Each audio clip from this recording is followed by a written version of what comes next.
series in the new year. So watch the space. We will be contacting you then. Our presenters for today, myself, George Ndungu with me, Neverland, perhaps he's going to join us during the Q&A session.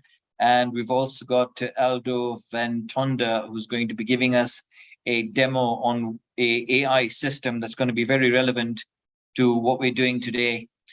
You all know me. I'm partner in risk advisory, internal audit, and forensics at BDO. And then you've got my colleague here, George, who also works with me in internal audit and risk management. Nevelin, you know, he heads the financial services technology in South Africa. And then we've got our guest speaker today, Aldo Van Tonda. He's the Chief Digital Officer at Foresight. He's a passionate technologist who advises on technology innovations and strategies and that actually make a difference in the real world. Aldo has 30 years of experience and he specializes in digital and cloud transformation, in platforms and application softwares and process modernization, and also in business productivity and enterprise business solutions. He's had loads of experience transforming traditional legacy business areas and functions to leverage cost-effective ways of doing business and using AI. Aldo, we welcome you. Thank you for joining us today. A little bit about BDO. As you know, we are over 300 people in East Africa. We have a regional presence in Kenya, Uganda, Tanzania, Ethiopia, and Rwanda. We provide a whole host of services in audit insurance, business outsourcing, tax, as well as advisory services, including management consultancy, insolvency services and corporate recovery, corporate finance, transaction services, as well as forensic and fraud investigation services. BDO Worldwide is a global organization with a revenue of $11.8 billion. We have 95,000 people, professionals working in 164 countries and in 1,713 offices. And we are number 5 in terms of our global size. So in terms of our journey, we started our first presentation in July, and that was the first part, the internal audit function of the future. And then we went on and looked at agile audit methodologies and the internal audit framework. We then looked at internal audit in the digital age and technology-enabled internal audits. And then we went backwards to the basics and the building blocks in our last one in October, where we looked at risk management and internal auditors' role in evaluating the segregation of duties.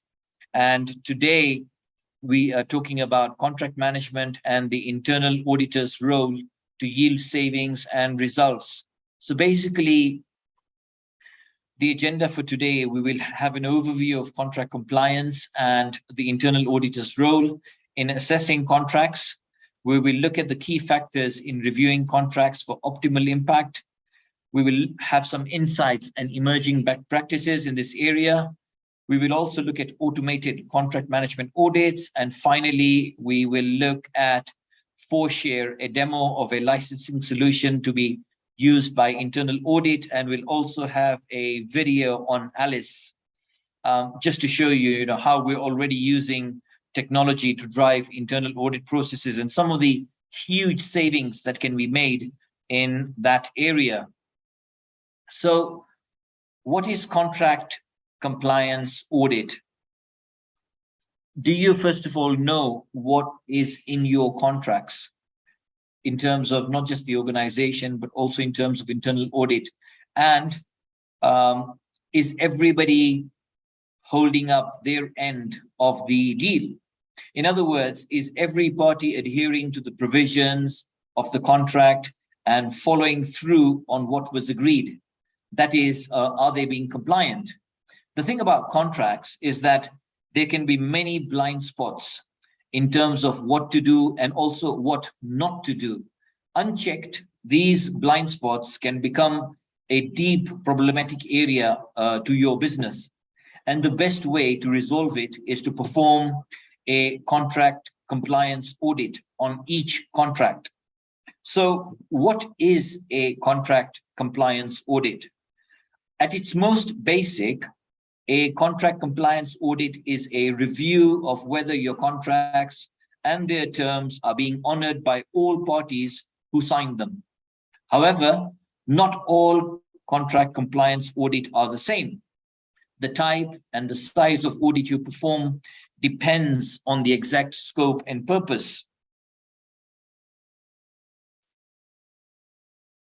There are a number of different types of audits that can be performed, and some of them will be reactive, some of them will be proactive. I mean, if you look at some of the circumstances that give rise to a reactive audit, you could have, for example, a new round of funding in the business, growth, which requires a review of the contracts, and internal audit can get involved. You could also have large capital expenditure programs, for example, new buildings, land and equipment. You may be going through a merger or an acquisition, or there might be other structural changes in the business which might be significant, or there might even be significant personnel changes. You could use this in terms of bidding for a new service before the bidding. You could be also use this in terms of starting work with a new vendor, or when you are terminating an existing vendor relationship, and also for the auto renewal of evergreen contracts or specific party risks. And then you look at what we do on a usual annual basis, which is annual contract compliance audit, which is proactive. For instance, an audit that you perform routinely once a year, maybe once every 6 months, and with a broad purpose that it's proactive and it acts mostly as a preventative measure. It addresses the potential issues before they become problems. You can think of the proactive contract compliance audits as your regular health checkups on your business agreements. So some of the benefits of a contract compliance audit: you're going to have cost savings. You shouldn't pay more than you agreed to in any contract. So verifying billing and the receipt of goods or services, and then stopping overpayments, and in turn improving your cash flow. Also, you'd have improved trust in your business relationships. Contract compliance audits will basically increase transparency and trust between businesses, because you're looking at all of the blind spots and the hidden areas. So when you perform collaborative audits and you work with other companies to fix those issues, whether they're big or small, this is going to be a basis for establishing trust with your partners and also for building long-term relationships. And also, you're going to have business improvements. Contract compliance audit also allow your organizations to learn, to evolve, and to scale better. Their findings shed light on internal blind spots, and they offer a chance to improve internal processes. Over time, as these learnings are integrated into your business, audits turn up with fewer problems which are related to organizational non-compliance. They catch non-compliance long before large damage occurs. Let's look at the internal auditor's role in contract compliance. One of the things is just being on top of your obligations and your liabilities. A company which is not living up to its contractual obligations, it's going to face legal, financial, and reputational risks. You need to know exactly what each one of your contracts calls for, and also the potential risks involved and how you can mitigate those risks in time. And then identifying areas of non-compliance. Non-compliance can come in all kinds of form, big and small. And more often than not, non-compliance is going to happen in ways that are less obvious. such as late deliveries or overbilling or poor quality goods. And over time, these issues can cause serious financial and reputational damage when you aren't receiving what you should or you're paying too much for it. Audits can also highlight larger, significant breaches of contracts that need to be addressed urgently before they seriously impact your business. The other role is billing as per contract. As we know, inaccurate billing is rarely intentional. I mean, sometimes it is, and then it's fraudulent, but most of the time it's unintentional. It's just because people haven't paid attention to the detail and to the detailed contract. And these sort of mistakes can add up over time. So an internal audit could take a deep dive into confirming the invoice amounts and determining if you have overpaid. Next, it's understanding your rights under the contract. What you do about non-compliance usually depends on what's inside your contracts. So you should know your options. Does the agreement, for example, call for arbitration? What are the provisions controlling litigation, including venue, choice of law, filing deadlines, and any provisions for damages? And then basically, it also enables a better understanding of internal controls. How do you ensure that your contract is being upheld by all the parties? And are there steps in place to identify and rectify any non-compliance, especially in its subtle forms, like we just discussed? And finally, it's also going to translate into better contract management. There's always going to be room to improve how you manage contracts, and audits can offer data-driven guidance on upgrading internal processes and controls. I'm going to pass on now to my colleague, George, to take you on to the rest of the presentation. We'll then come back with a video on Alice before we hand over to Aldo. So, George.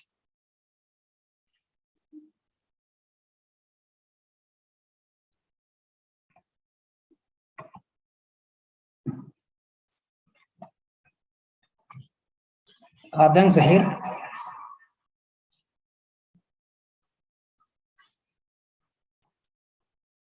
We'll do a nose dive just to have an understanding of contracts by quickly looking at an actual scenario and how this affects us as chief audit executive, finance officers, finance leads, directors, and where you come in that process. Now, just to have an understanding of the contract life cycle management, the starting point and the end point, the critical stages in a contract, any contract that you get yourself into or the organization gets itself into, it starts off with a contract request. Now, the whole tendering process happens, procurement, and depending on how that happens, it's different from each organization to another, dependent on the policies and procedures and organizational maturity. Then they'll be reviewing and redlining, where you negotiate with the person who has been shortlisted, and eventually that is approved and contracting happens. Again, depending on how your organization is set up, there'll be legal reviews, lawyers coming in, so that they sign on the dotted line. The execution happens and signing happens after that. Now, from a back-end perspective, that contract is put in a database or a repository somewhere, hoping that the parties to that contract will go ahead and execute as required. So records will go to your archives, document management system, that you as an internal auditor can be able to retrieve that for your review. Now, As time goes along, there'll be activities towards execution and reporting towards that effect. And these are the things that now we come in and look at. Along the way, if there are amendments, renewals, dispositions, depending on whether it's an open contract, expiring contract, that will happen in the course of time. Now, elements in managing those contracts, as I mentioned, you've got the tendering phase, then the execution and award, and then the post-award. Now, depending on whether you have teams that are in place, they'll try to manage that contract, depending on which, who are the process owners. They execute those contracts or plans. They have their own monitoring and execution processes, and then manage some outcomes, depending on the requirements. Now, the question is, at what phase of contract do you, as a chief executive or a finance director, finance officer, come in to do some internal work or compliance review? The document, the presentation on your screen shows the upstream and downstream phases of a contract. And at the middle is just the award. There is a whole process, procurement process, which comes in before, documentation depending on the requirement and where that contract has originated, comprehensive specification review, selection of suppliers, and then after that now, managing the whole contract process. The delivery, the teams involved will have to do their management of relationships, administration, and then at the end, the monitoring. So as a chief executive, you may put this question and request you to drop an answer on the chat box. Where do you come in this upstream, downstream phase of a contract? Where do you think you need to come in?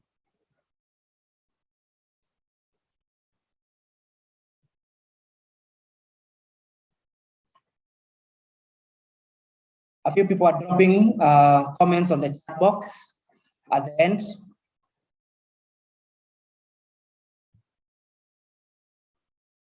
Some are mentioning that you do it in the middle.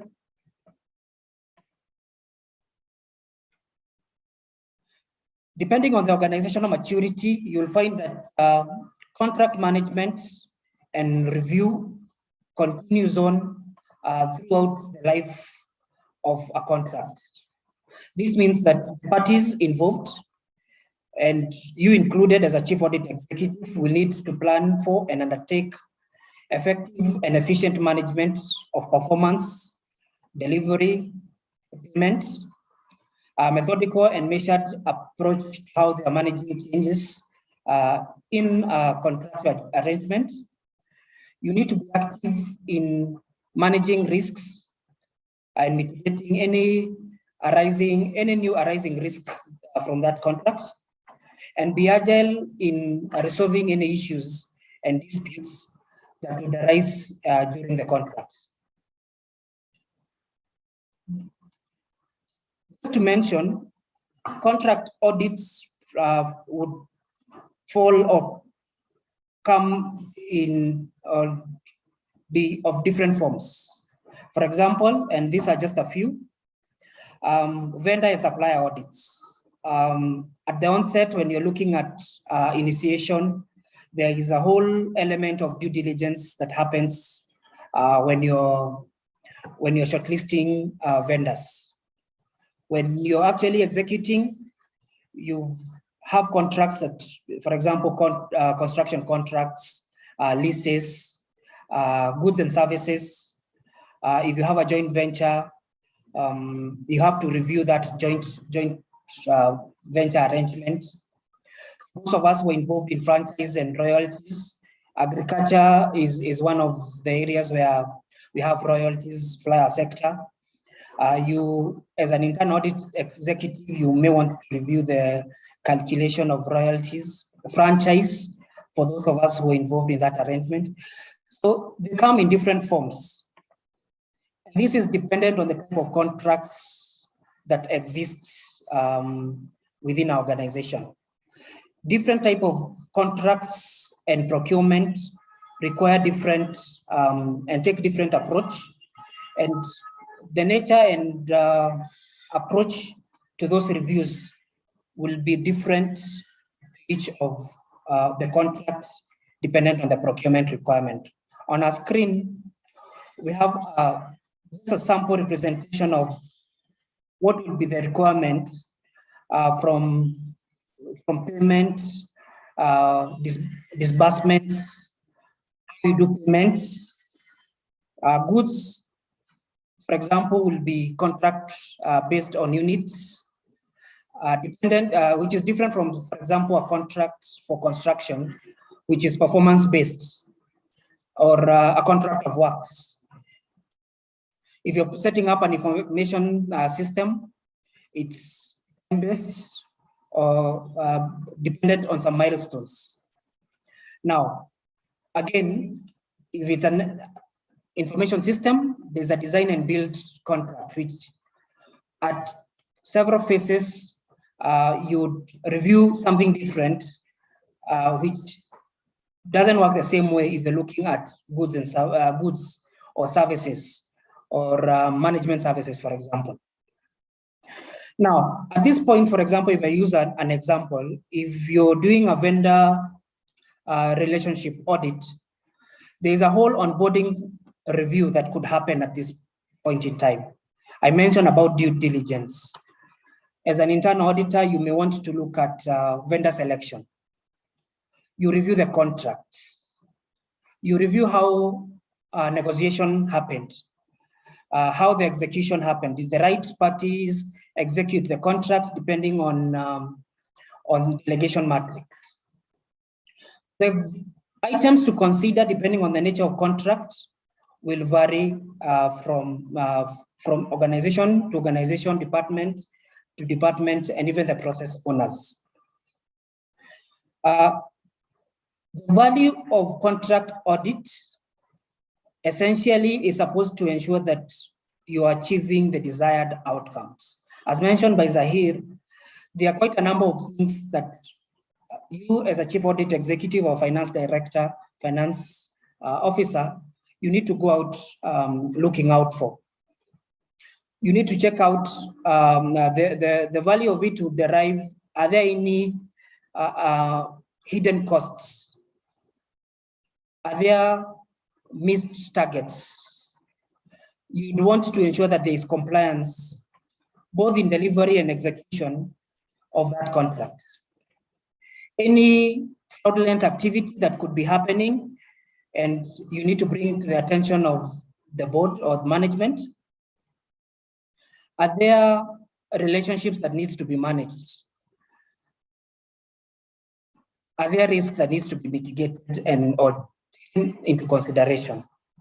And more so, in execution of that contract, are we managing all operational financial performance risks correctly? Now, when you do a contract management, these are some of the things that you actually look out for. You actually, first of all, you need to actually check, was there a contract in place? Because that's a starting point. You've engaged a supplier or vendor, and you at that point now they are actually on the ground executing, or the goods have been delivered, or you have a lease, you have a lease in place. You are 3 years down the line. Question is there a contract in place? Yeah. The starting point to this, you need to actually read that contract. Okay, because out of that contract, you'll pick out all the responsibilities, the obligations, any guarantees, warranties, performance board, anything that was required of both parties, your organization and the vendor, that is supposed to be met during the execution process. There are performance clauses that appear on that on that contract, which you need to take care of. And the expectation is that those executing that contract had protection clauses in case of non-performance. The scopes and deliverables. Are there any variations that have happened in the course of time? Have they been documented? Have they been approved? Yeah, depending on what was contracted or what was signed for and what is being delivered, is that in place? When it comes to billing, especially for areas where you're looking at milestones, our contract payments are being done as per milestones. You'll find in incidences where this is dependent on some reports, for example, a construction contract, a certificate of completion signed by a valuer or engineer somewhere, architect. Are those milestones being met, or are we paying arbitrarily, which could result to a loss in the organization? If goods have been delivered, we actually delivered what was expected of us or of the vendor organization. When it comes to contract performance management, you need to check on the delivery, the time delivery in the right place, the right quantity. And then, was it according to specification? For example, in an IT contract, this is quite specific, and I'll mention this on and on during this presentation. There's a lot of specificity in IT contracts. Yeah, you ask for something and the supplier brings in something else. Standards have to be met and quality has to be upheld. One of the recurring thing, and you'll find coming up every now and then, is how are we managing relationship, more so related party transactions. You'll find people who've been contracted and they are related to those charged with governance or those in management. As a chief audit executive, how do you deal with that? Okay, confidentiality clauses, insurance, and in some cases terminations in case the vendor is not meeting the expectation. When it comes to the audit, I mentioned it's supposed to be a continuous audit and monitoring. And at times you're faced with challenges on how to actually execute this. The expectation is that as a chief audit executive or finance officer, you're getting the necessary support from management to be able to execute this audit, either as part of procurement review or post-implementation. And the management and the board is aware of what is expected of you in this review. It should be possible then for the management or the process owners to provide the necessary data for you to be able to do the audit. If possible, and this we've mentioned from our previous webinars, as an executive, you need to be able to equip yourself with tools to allow yourself to be able to execute some of these audits in an agile manner. It should be possible for you to retrieve and support all costs, resources that have been used. If it's IT, you able to interrogate, servers, IT resources, etc., that are expected or that have been delivered to you. And if possible, it should be possible for you to report on any exceptions thereof. The expectation at the end of this is that you'll be able to look at the 6 R's that we're showing there. You should be able to check who are responsible for any contracts, how the organization is managing resources, how you're managing risks, how you're managing relationships, how you manage records, and the ethical behavior of those involved in any contract. Better procurement practices, and we are using the best practice in the market, should allow for you to consider these items when you're doing contract management audit or review. You should be able to have control of risks, from end to end. You have a framework. The procurement have a way of planning, from top level to bottom.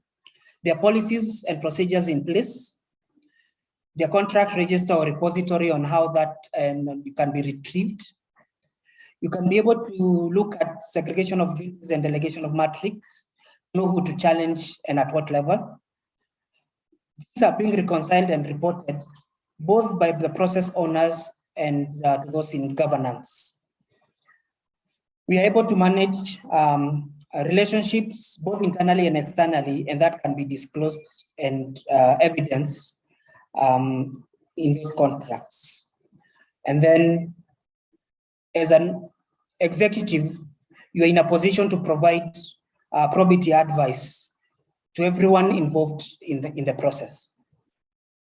Now, to take it further, there are some of our organizations that have matured to a level where they're able to manage contracts in an automated way. We've mentioned in our webinars that IT is the way to go. And there are tools that are in place that allow us to manage contracts in an automated manner.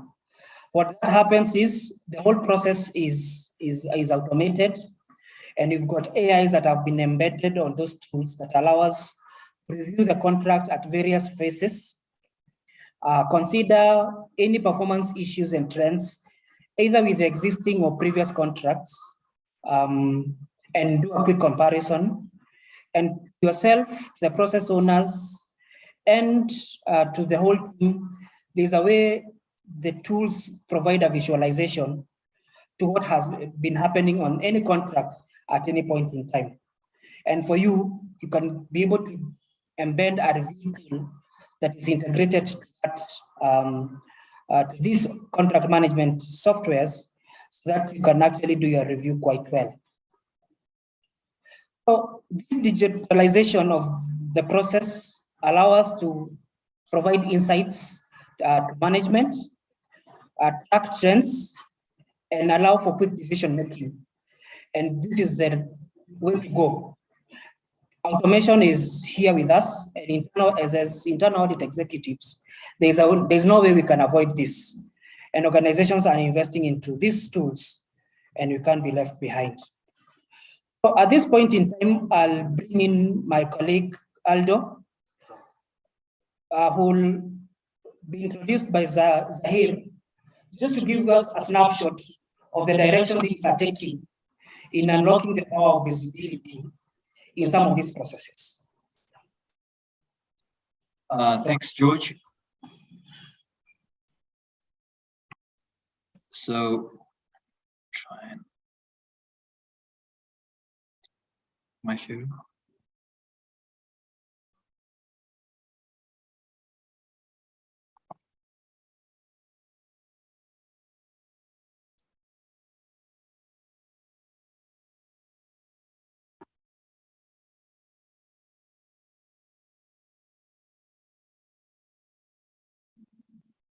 No.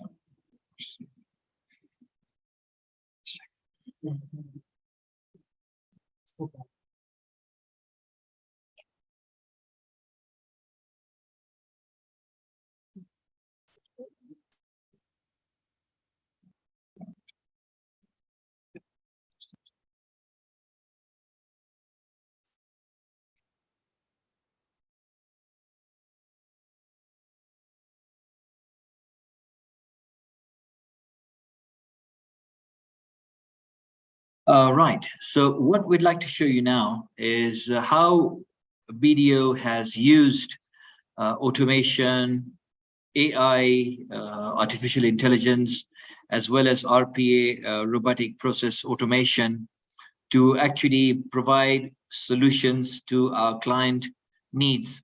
What you're seeing here is one such solution. Alice, we've basically implemented this in a number of our clients, and what we've done basically, it's combined digital assurance. So it goes all the way through management risk, internal audit, external audit, right through to the board. And it provides focused data governance, and it's data driven, and it's not sample based. So some of the benefits for you are that anything can be digitized, not just structured data, but even unstructured data.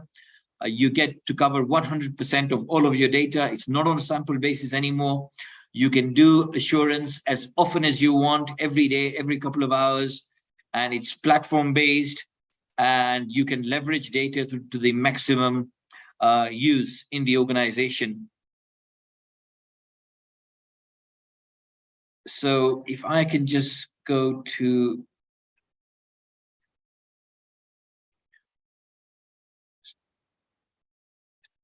video. Okay. Am I not sharing? Okay, so okay.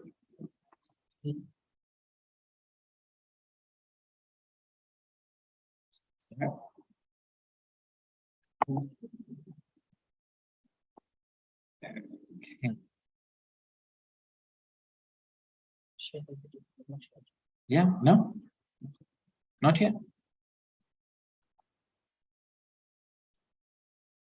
There you go. Okay, let's play this. Just tell me if you've got volume.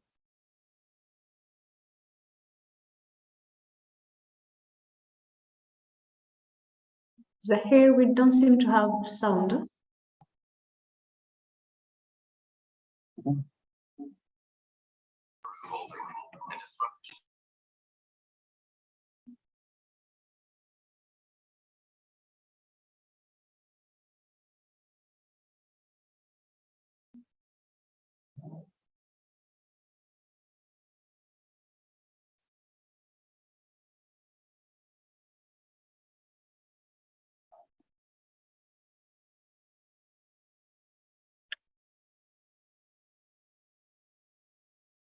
Hello, Zahir. We don't have sound yet.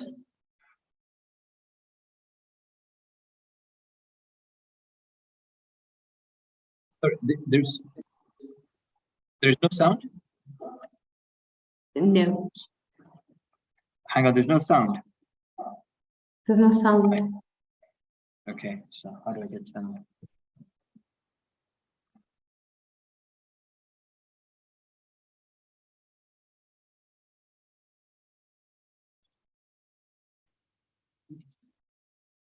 Yeah, yeah. No, it's muted now.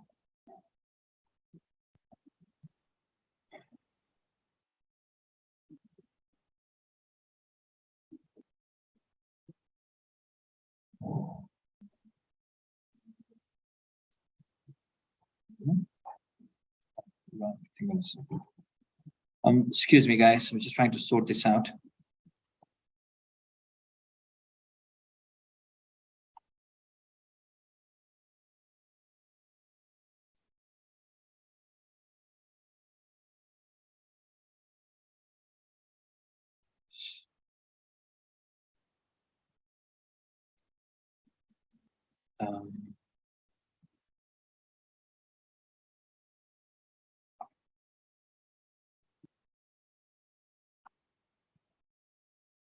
Share sound. Okay. Sorry, guys. I'm just going to start this over again. Hopefully, you get my sound down. Virginia, just tell me if you get sound. Yeah. Will do.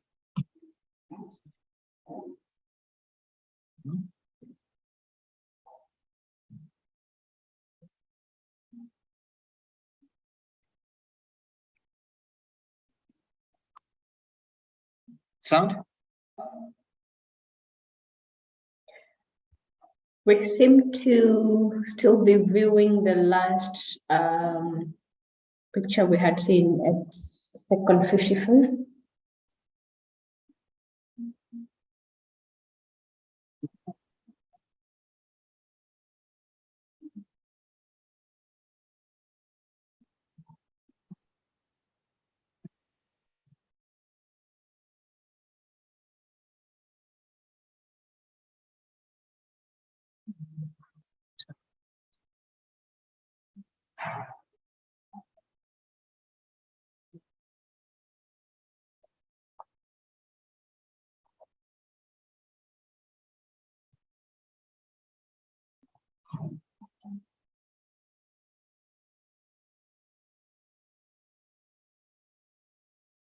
Virginia, do we have sound? No, and actually the video is froze. It's froze. We're still seeing the 55th second. Sorry?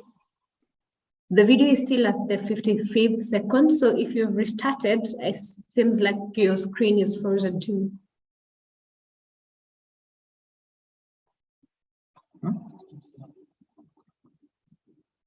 She's saying the video is still at the same place. So I'm not sharing. Okay, come on. Oh, so where am I now? Yeah. Yeah. Should I go back now? What is this?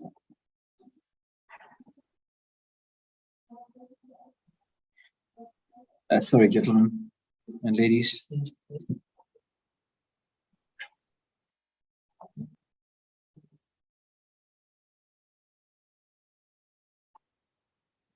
Okay.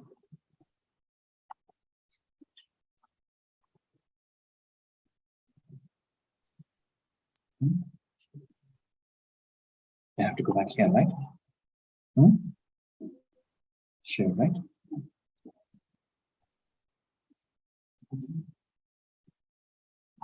Okay.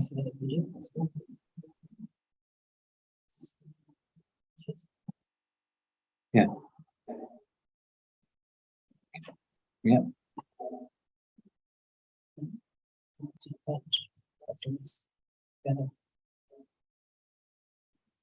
Yeah.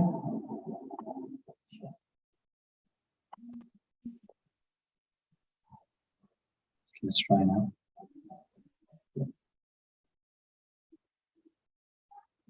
Okay.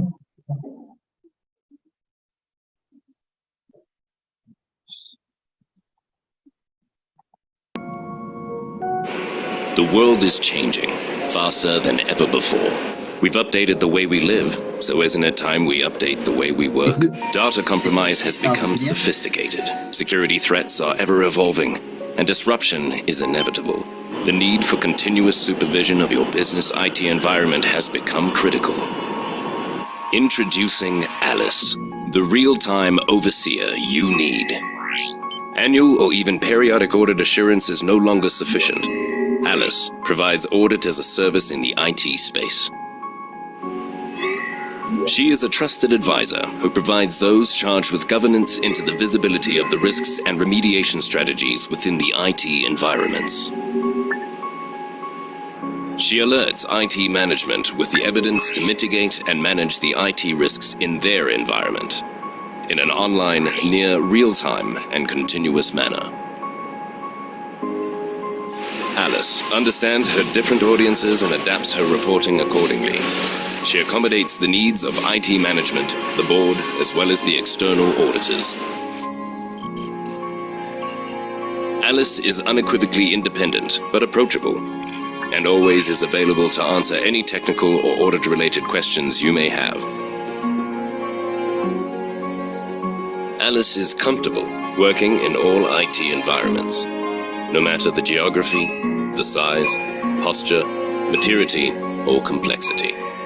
She has global reach and is scalable.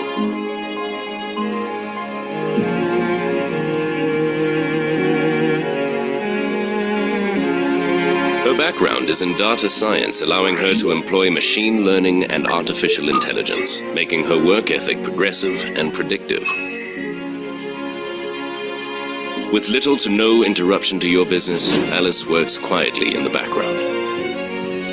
Unless you actually chat to her, you wouldn't even know she was there. Governing and reducing the risk to your business's IT environment is often costly and resource-intensive, but it doesn't have to be with Alice. Delivering always-on audit, always-on monitoring, always-on compliance, and always-on peace of mind.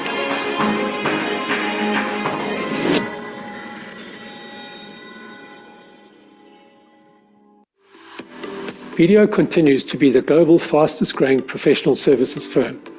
Our 10-year journey of growth, digital transformation, and innovation of professional services has taught us that the market desires a fresh approach rather than a replica of what has gone before. As part of our due diligence, we have ensured that Alice, one of the world's first robot auditor platforms, is capable of enabling the audit of the future. It really gives me absolute pleasure to be here talking about a robot that has been developed in Bidvest. You know, Bidvest is an environment that is highly entrepreneurial, highly performance-driven. Us being the ones that have really pioneered the space of robotics is really just something that we're really proud of. The fourth industrial revolution, along with our partnership with Alice, allows us to move away from the traditional use of tools to deliver a platform based on 4IR-enabled audit service, clearly signaling that disrupted assurance has arrived. Technology and innovation, 4IR, this is something that's spoken about, but who's done it? You know, I mean, I don't know how many presentations I've seen on AI and so on, but here we are, we've got a robot that is deployed across multiple businesses in the group and also deployed externally. The partnership between Bidvest and BDO has allowed us to accelerate past the traditional data and analytics audit process to something that we like to call digital assurance. Digital assurance ensures that for any client, anywhere in the world, we can deliver 100% assurance in timeframes that are generally under 15 minutes. BDO is around disruption. You know, BDO is around leading the pack, and so are we. And so I think as we then move forward and take Alice to the next level, it is really a watch the space, and we're really excited about the future.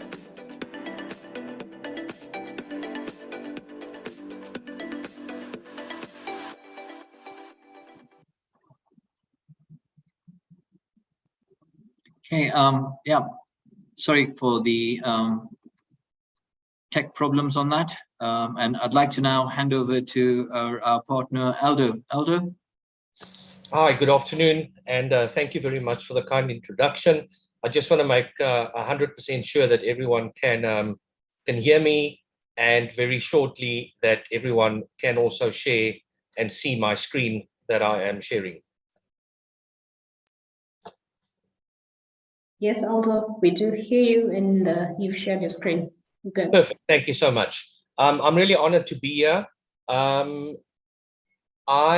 am the Chief Digital Officer for an organization called Foresight. I'm not going to go into too much of the detail of us as a company, but what I want to share with you is how we've utilized technology and how we've utilized specifically the Alice platform that you just saw to actually take artificial intelligence almost to the next level of what we would refer to as an Enterprise 5 company. And an Enterprise 5 company is utilizing Industrial Revolution 4 technologies, but adding humans and people to that aspect. So I want to speak to you about a concept, and there's a lot of acronyms being used today. It's Alice and all of these type of things. So I want to introduce to you a tool that we call MIA. And MIA basically stands for monitoring, investigating, and advising on the improvements and risks in your operational and information technology layer. So you will see that she is powered by Alice. So what we as an organization have been doing for many years is assisting companies in identifying and extracting value in your business so that you can actually use that to start fueling and funding your transformational journey. And the problem that we had is our success was almost our downfall, because our methodology and processes worked so well that we couldn't keep up with demand. So we met up with the Bidvest team, which you saw in the video now, and we really liked the way that Alice monitors and becomes that digital auditor in an organization being used by organizations like BDO. And we said, well, if we can utilize that platform, and we took our processes, our methodology, our intellectual property, and we built that on top of the Alice platform a couple of years ago. And that gave us an additional add-on AI capability called MIA, and I'm going to delve into a little bit of detail on that. So how does Alison for Mia actually work? And please bear with me if I'm going to get a little bit geeky here, but just to kind of give you an idea of how we've utilized technology to get a real business result. And I'm obviously going to show you some examples of that soon as well. So firstly, we understand what the data needs to look like in an organization and that we need to use. So we have created an environment where we can get data from an organization that is 100% GDPR compliant, and for local countries also relevant to their legislation, as an example in South Africa with the POPIA environment. And the data is transformed, it's structured, it's engineered, and it's obviously consistent. And what we then did for a period of a couple of years is we added human intelligence to that data. In other words, we literally did brain dumps of clever people. We said, well, how would you, if you look at this data, what does it mean to you? And what is your assumptions around it? And what do you think the rules needs to be? What do you expect the outcome to be? And that we utilized and created and translated that into algorithms. With algorithms, we then added data science, and data science is the ability to be prescriptive, to be predictive, and that created various models for us.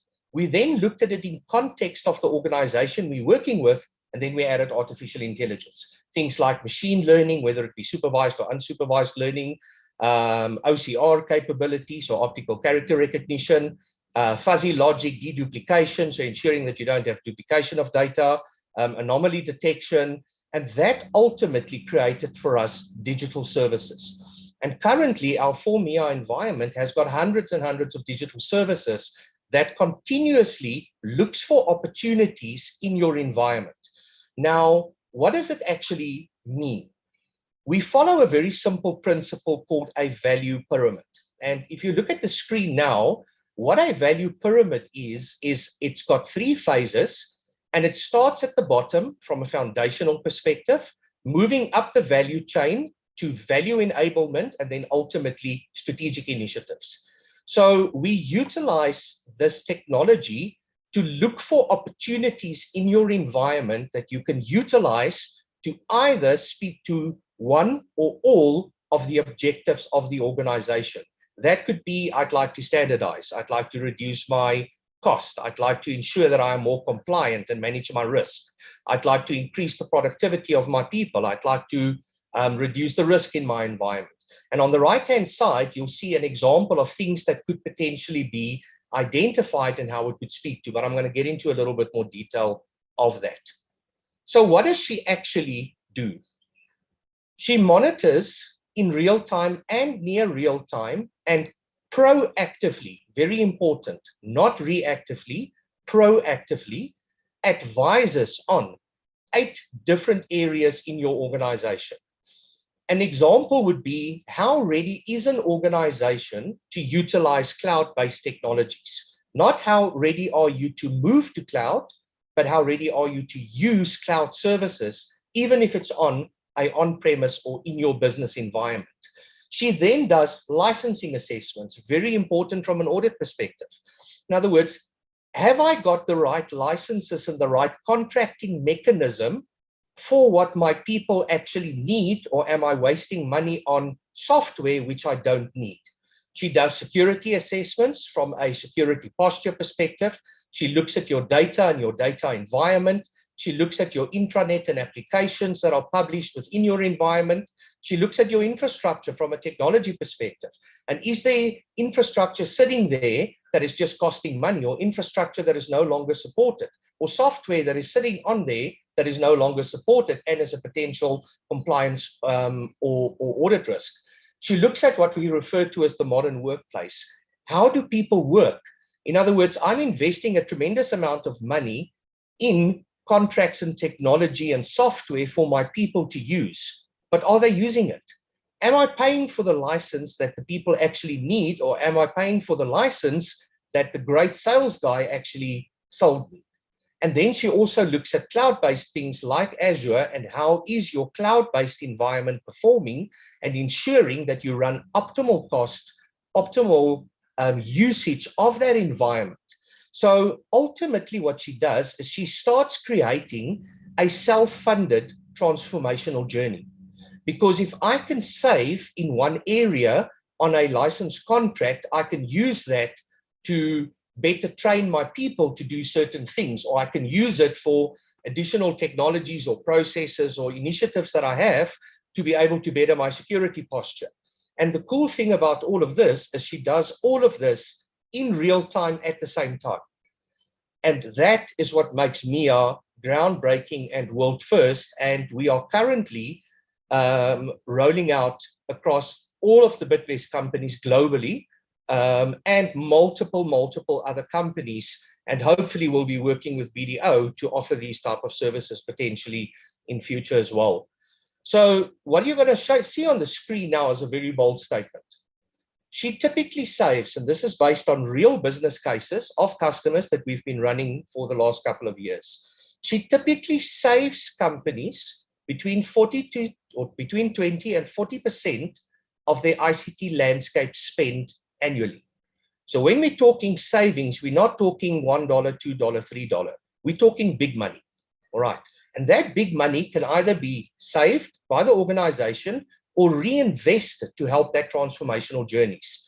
The example is how she would talk to the objectives of the business. So when she looks at your environment, she would make recommendations, and those recommendations are then vetted by a team, ultimately in our organization, that adds additional capability to her recommendations. So she might come and say, I've got 100 recommendations, 48% of them will help you to optimize your cost, and 79% of them will help you to reduce your risk, or 96% of them will help you standardize, or they can actually make your people more productive. And it could be a simple example like, if you potentially consider a new licensing contract, it could actually translate into savings. And I'll show you a practical example of that now. If you reduce licenses or software that you're paying for, but is actually not being used, you could actually curb your cost. Or if you potentially consider migrate and utilize cloud, then you could reduce the cost and actually improve the productivity of people because they might not need to travel around anymore, or optimize the landscape, etc. So these are just examples of what she would typically do in an environment. Very important is that she speaks to every single role in the organization. Really important. Every single role in the organization benefits from it. The CEO, as an example, will actually get visibility on how to optimize performance, grow, and actually execute that strategy that is put in place. The CFO will actually get assurances of cost savings and compliance, and actually for communicating the value of what their vendors and software partners and hardware partners and technology partners are offering them as well, and multiple other insights, which I'm not going to delve into too much detail, purely because of the time. So at this point in time, I'm going to actually go over and I'm going to show you a live demo of one of two of the environments, just to put into context what this means and how she would actually perform. All right, so I'm going to quickly share a new screen with you. And again, if I may please just ask if I can get some assurance that you can actually see the screen. Yes, we can. Awesome, thank you. So, excuse me. So what you're seeing is some of the back-end capability of what Formia does. And this is, as an example, monitoring a customer's environment. And this is obviously demo and scrub data, so you're not going to see real information. This shows an example of how she would monitor something like Office or M365, which a lot of companies utilize. They utilize Outlook and Exchange and Word and all those type of things. And she's actually looking at how many licenses am I paying for versus how many licenses am I using. So a very practical example is, if I look at this chart, I can see that I've got 35 licenses in use of that specific product. However, I have got 100 available. So I'm currently paying for 100 licenses that I'm not using. And consumption-based licensing models allows you the ability to actually only pay for what you use. Why should you pay for something and never use it? That's wasting money, and that's not a very good way of actually doing business. So she firstly looks at things like licensing. She looks at the way that people collaborate. She looks at the way that people are communicating. Are they actually sending too many emails? Should they maybe actually have more chats? Should they have more meetings? How are they utilizing meetings? Are they not communicating in an efficient way? So all of these type of statistics get produced. What she then also does is she looks at the existing security posture of that environment of the customer. So again, assuming I'm looking at Office 365, she immediately tells me that I've got a live security score of 37.8. Now, in a perfect world, you want to get between 80 to 100%, which means from a security perspective, you are pretty well protected by the technology that you utilize. But what she also does is she doesn't just show you where the problem is. She actually tells you how to go and fix it. So as an example, she says that I can actually increase overall to a 56% security if I look at identity. And a very simple example is enabling multi-factor authentication. So when I sign into something, it should actually ask me, please put the little code that was just SMS to you, or authenticate using an authentication app or something like that. So by just doing that, you're actually improving your security posture. But what she does is this is real-time information. So it means that as business changes, as business climate changes, as technology landscape changes, it allows you the ability to still, in real time, make decisions on various different factors. And I'm showing you an example of security. Some of the insights that she might show is, as an example, on this environment, there's 341 users, and she's identified quite a lot of areas of improvement. If we look at, as an example, business continuity, there's 341 areas where she's actually highlighted risk for us. And this risk is very simple. You own a technology called OneDrive, but none of your people are using it to back up their stuff. Very simple example. So you've got software, you're paying for it, but you're not using it in the way that it was supposed to be used. Or as an example, security. You have got 2 security warnings. There's a recommendation. It's not a risk or advice, purely a recommendation. And this recommendation says that you have got people that are guest users on your environment, but they haven't logged on for the last 30 days. So do they actually still need access? So this is how she works from a people perspective and from this environment. The other example that I want to show you is how she would look at your on-premise technology and make recommendations in real time. So let me give you an example. So I'm going to go in and I'm going to select that I would like to have a full assessment of a company's on-premise environment done. And I just need to very quickly move this away. So I can just select that button.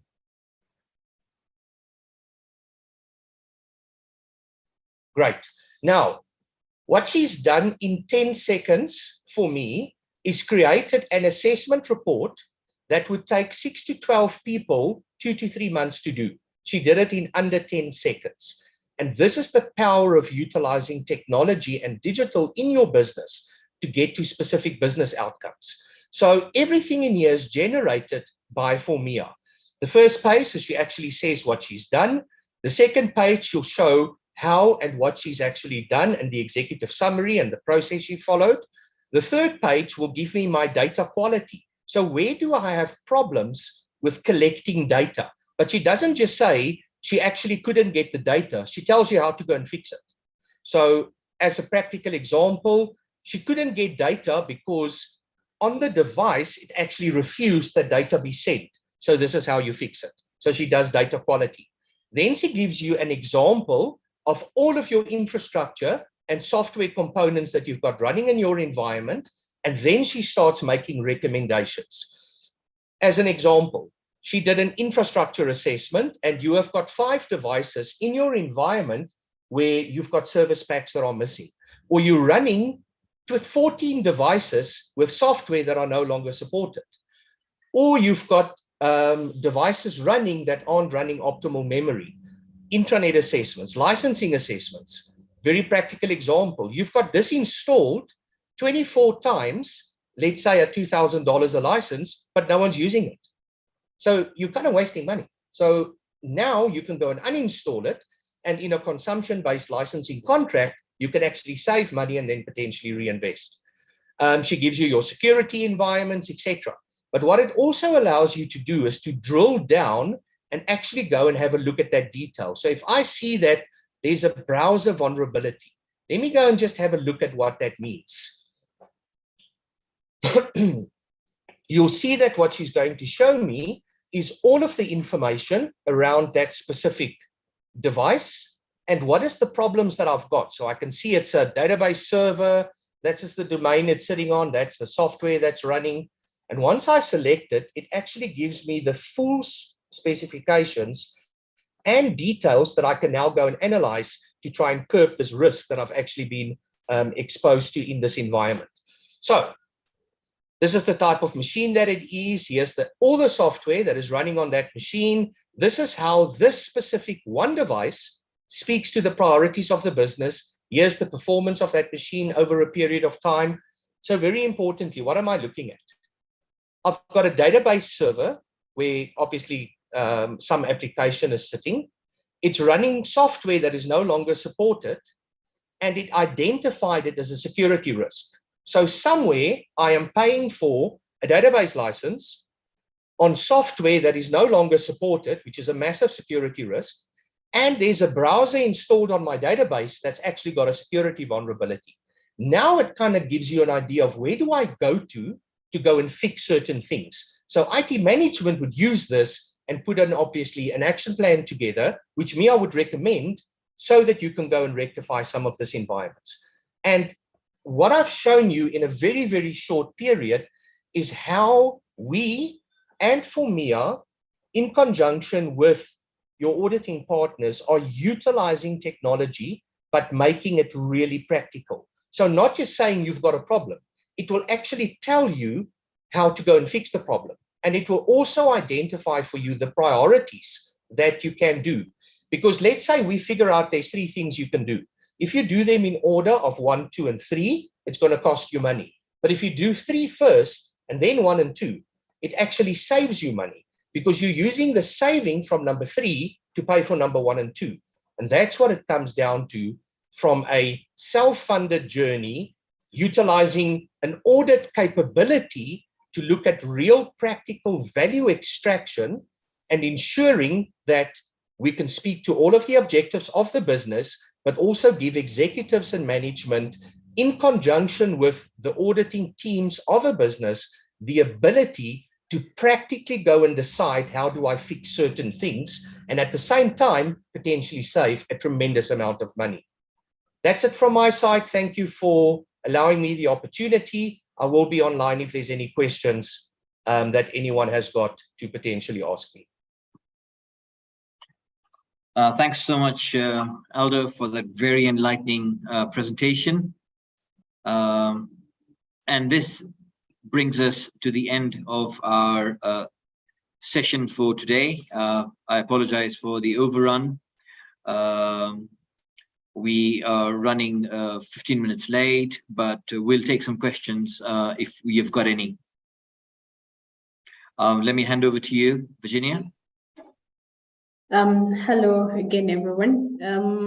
We haven't received any questions yet, and because it seems we've run out of time, it's 4:45.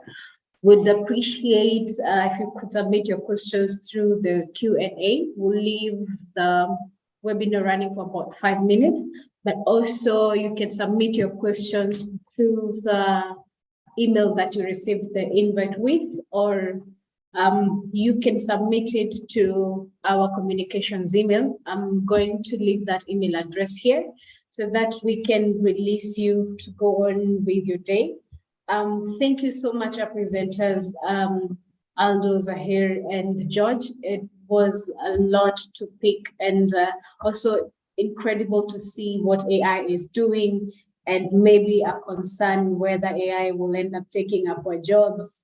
We'll find out with time. So these specific webinar ends our 5-part series of the internal audit webinar. The Zoom webinar has been recorded. It's live on YouTube, so you can revisit our YouTube channel, that is Video in East Africa, to go through these and the other 4 parts. We'll be sharing your certificate after this. Unfortunately, we're not in a position to share the presentation with you. We promise to have more of these webinars in 2013. Look out for our comprehensive calendar and links to register for others. I see we have 2 questions. Robert and another anonymous attendee. Maybe we can take these 2, then I see George is answering that on inbox. So we're going to end the webinar here, but we've not closed the Q&A session. You can go ahead and ask your questions. Thank you so much for joining us. I will look forward to seeing you maybe 2023, God willing. Someone has raised their hands, but we ought to release everyone else who's attending. So kindly submit your question through Q&A. Thank you. Bye.